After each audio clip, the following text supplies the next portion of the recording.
Señoras, señores, ¿qué tal? Buenos días, muy buenos días y bienvenidos a Radio Intereconomía, Capital Intereconomía. Es martes 10 de marzo y los mercados se creen a Donald Trump. El petróleo baja más de un 4%, vuelve a situarse por debajo de los $100. Ayer llegó a rozar los 120.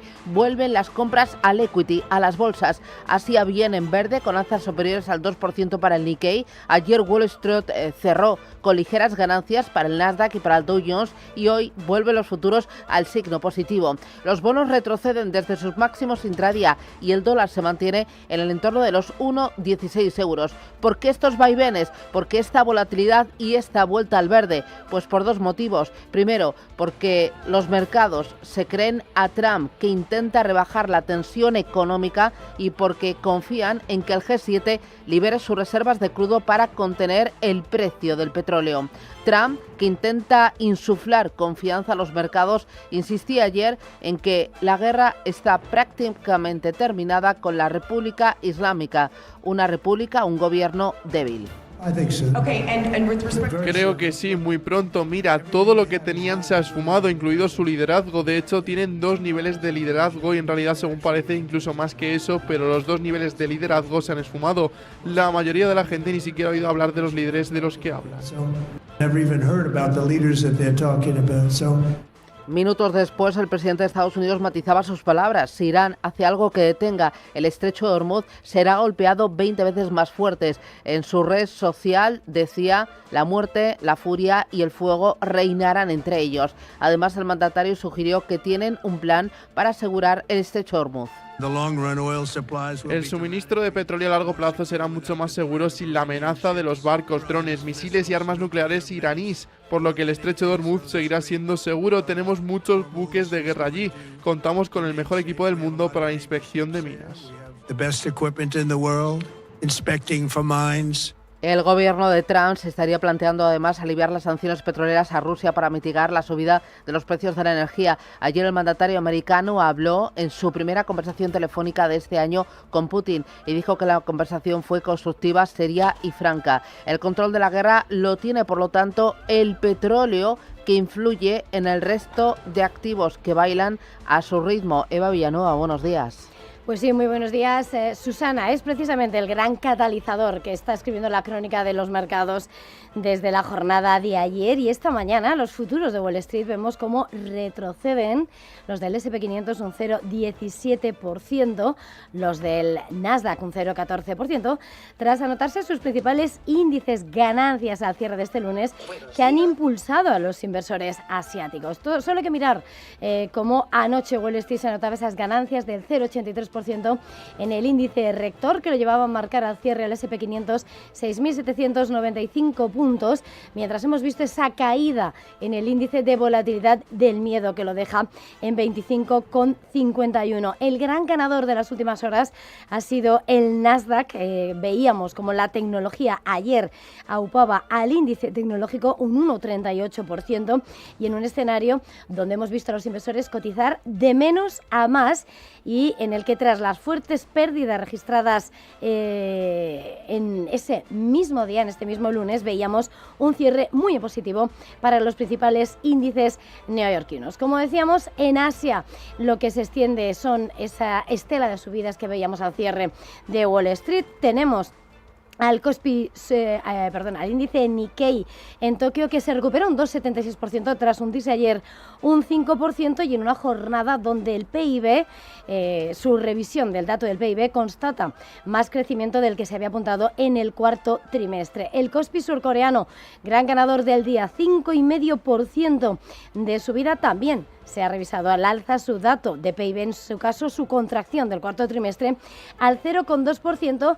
y vemos subidas también en esas plazas chinas. El Hansen de Hong Kong sube con fuerza un 2%, también Shanghái, en una jornada donde el superávit comercial de China ha alcanzado máximo histórico en el combinado de enero y febrero. Todo esto mientras, si miramos a lo que está por venir del mercado europeo, vemos como los futuros del DAX vienen con fuerza, con subidas del 1,20%, y que vienen a sembrar esas subidas y recuperación después de esa jornada de fuertes pérdidas de la jornada de ayer, en la que el IBEX 35 se dejaba el 0,86%, pero también se había recuperado en gran parte de las caídas. Como decías, el protagonismo se escribe con un petróleo que es el gran catalizador, que a esta hora está retrocediendo, ha llegado a caer un 10% esta madrugada. A esta hora el Brent cede un 6% hasta los $92,66, el West Texas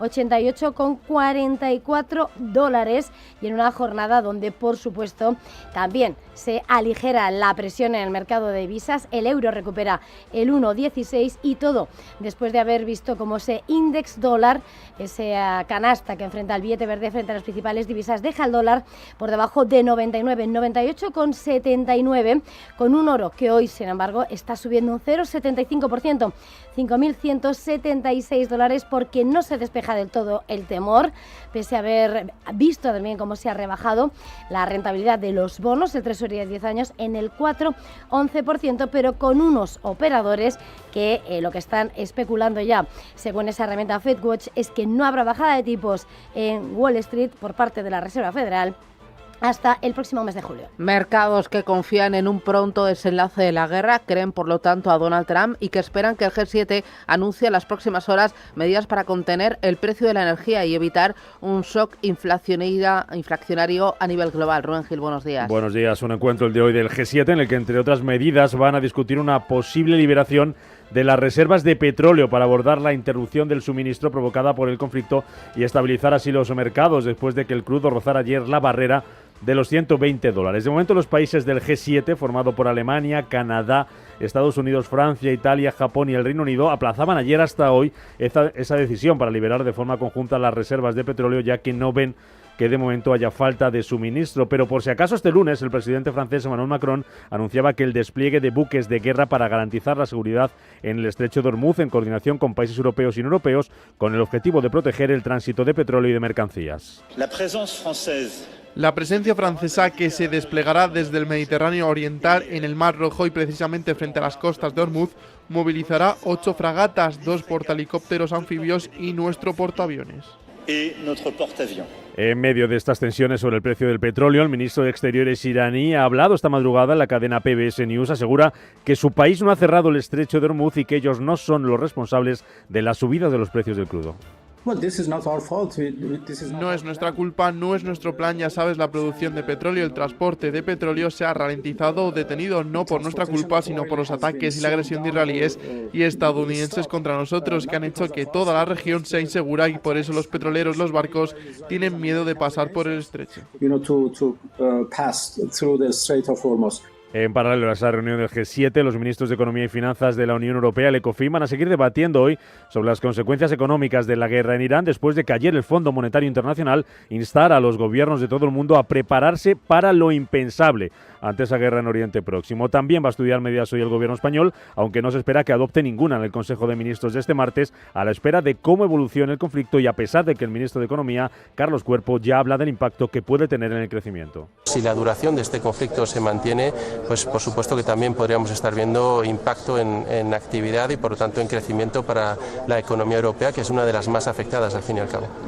Desde Europa, Ursula von der Leyen defiende un endurecimiento de la política exterior de la Unión Europea. Durante la conferencia de embajadores de la Unión, la presidenta de la Comisión sostenía que Europa no puede ser guardiana del antiguo orden mundial y que el pueblo iraní merece libertad y dignidad. You will hear different views about whether the conflict in Iran is a war of choice. Se oirán diferentes opiniones sobre si el conflicto en Irán es una guerra por elección o por necesidad. Pero creo que este debate en parte no tiene sentido, porque Europa debe centrarse en la realidad de la situación para ver el mundo tal como es hoy. Y quiero ser clara, no se debe derramar ninguna lágrima por el régimen iraní. Y mientras los bombardeos no cesan, Israel ha lanzado una nueva oleada de ataques contra objetivos del régimen de Irán en Teherán esta madrugada. Irán, que ha amenazado con lanzar misiles de mayor alcance y de al menos 1 tonelada, ha comunicado contactos con China, Rusia y Francia para tratar la posibilidad de un alto el fuego. Son las 7:10. Esto es Radio Intereconomía. El día trae más noticias.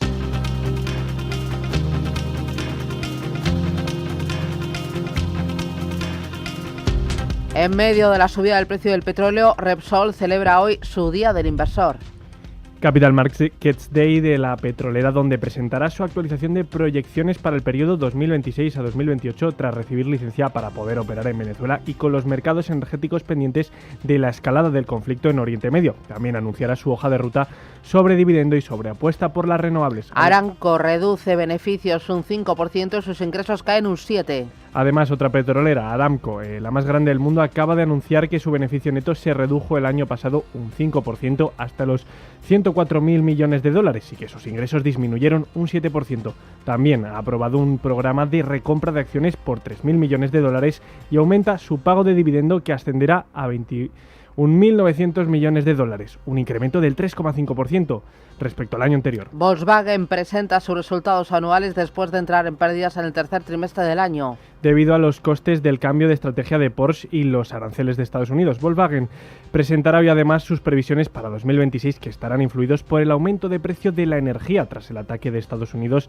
e Israel a Irán. Otra automovilística, Renault, presenta hoy su nuevo plan estratégico después de haber sufrido una pérdida de más de 10.000 millones de euros en 2025 por culpa de Nissan. Anthropic demanda al gobierno de Estados Unidos por ser designada como riesgo para la cadena de suministro. La compañía tecnológica demanda a la administración estadounidense, que ha vetado a la empresa por resistirse a abrir su sistema de inteligencia artificial al ejército de Estados Unidos, con el objetivo de impedir que el Pentágono la incluya en su lista negra de seguridad nacional.